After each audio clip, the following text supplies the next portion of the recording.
pounded by rain for 4 straight days.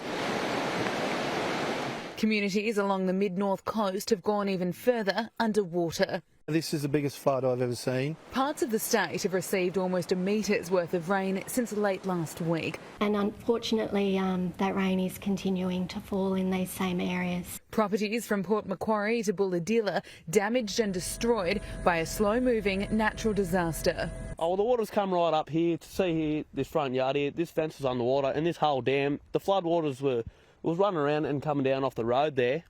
And there's an island over there, as you can see, just into the paddock there. That was underwater on Saturday morning, so it's come right up. And we've had to get cattle off the flats there on the higher ground, because if they were left down there, they'd be flooded down the water. The flood swallowing roads, fences and rushing into buildings. I've been a flood forecaster in the Bureau for 20 years, and this is probably the worst flooding that I've experienced and I've had to forecast. This is one of 7,000 homes impacted by the storm.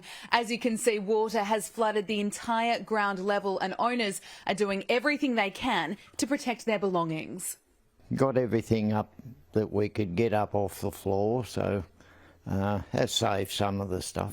More than 15,000 people have been forced to evacuate their homes. Some managed to escape to higher ground, only to be left stranded as more roads were cut off. We're just going to sit here and wait.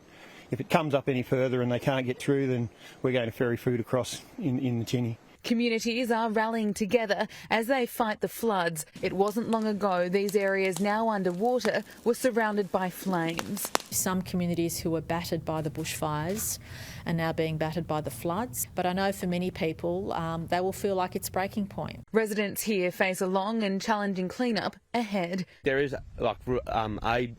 aiding people like charities like Blaze Aid and that who are willing to help, but it is going to be quite a clean-up. Gabriella Power, Sky News, Bulahdelah. A severe weather warning has been issued for heavy rainfall across southern and southeast Queensland. Up to 150 millimetres of rain is expected to fall today, and a number of flood watches and warnings are in place for those regions. More than 500 calls for assistance have been made to the SES, mostly in the southeastern regions, including the Gold Coast. Hundreds of roads have been closed, leaving properties isolated from Birdsville to the southern coast.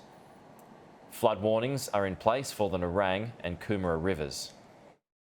We will be made or broken in the next 24 hours based on how much rainfall we get, particularly in the upper catchments. I think the northern end of the coast is where we'll be keeping a watching brief on. I've spoken with the Mayor already this morning. There will be some infrastructure challenges. Police are pleading with Queenslanders to drive to the conditions after the wet weather contributed to several crashes. 8 lives have been lost on the state's roads since Friday. Emergency services have also carried out several rescues after people attempted to drive through flooded roads.